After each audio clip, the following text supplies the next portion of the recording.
আসসালামু আলাইকুম আ রহমতুল্লাহ।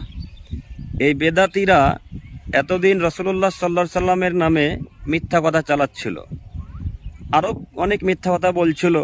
এরা তো তারা চালাচ্ছিলই, আজকে তারা আল্লাহর নামেও মিথ্যা কথা বলছে। আল্লাহর নামেও তারা মিথ্যা কথা বলা শুরু করেছে। সে মিথ্যা কথা কি?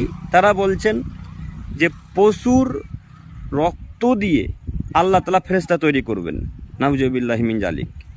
পশুর প্রত্যেকটা রক্তের ফোঁটা দিয়ে আল্লাহ তাআলা একটা করে ফেরেশতা তৈরি করবেন বা ৭০,০০০ ফেরেশতা তৈরি করবেন, এটা তারা বলছেন। এ কথা মানা যায়? তাদের বিদ্যা তো নাই, কথা জানি, বুদ্ধিও কি নাই? এতদিন তারা রাসূল সাল্লাল্লাহু আলাইহি সাল্লামের নামে অপবাদ লাগাচ্ছিল, ভুলভাল কথা বলছিল। আজকে তারা আল্লাহকেও ছাড়লো না, আল্লাহর নামেও তারা মিথ্যা কথা বলল। আচ্ছা বলেন তো, আল্লাহর কি ফেরেশতার অভাব পড়েছে? আল্লাহর কি ফেরেশতা কমে গেছে? আর যদি আল্লাহ ফেরেশতা তৈরি করেন তো আপনার পশুর রক্ত লাগবে কেন?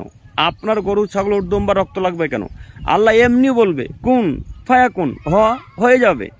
আল্লাহ বললেই হয়ে যায়, তো আপনার পশুর রক্তর কি প্রয়োজন? আপনাদেরকে অনুরোধ জানাচ্ছি, নীতি পরিবর্তন করেন, একটু হাদিস কোরআন পড়ার চেষ্টা করেন। এমনি এমনি আল্লাহ এবং তার রাসূলের নামে অপবাদ লাগিয়ে জাহান্নাম কিনিয়েন না।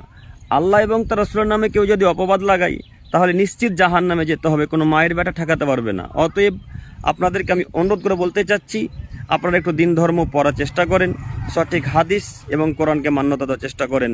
আল্লাহ তোমার কাছে ভিক্ষা চাইছে, আমাদেরকে সঠিক দিন বোঝা তৌফিক দান করো। সকলেই বলি আমিন। আসসালামু আলাইকুম আ রহমতুল্লাহ।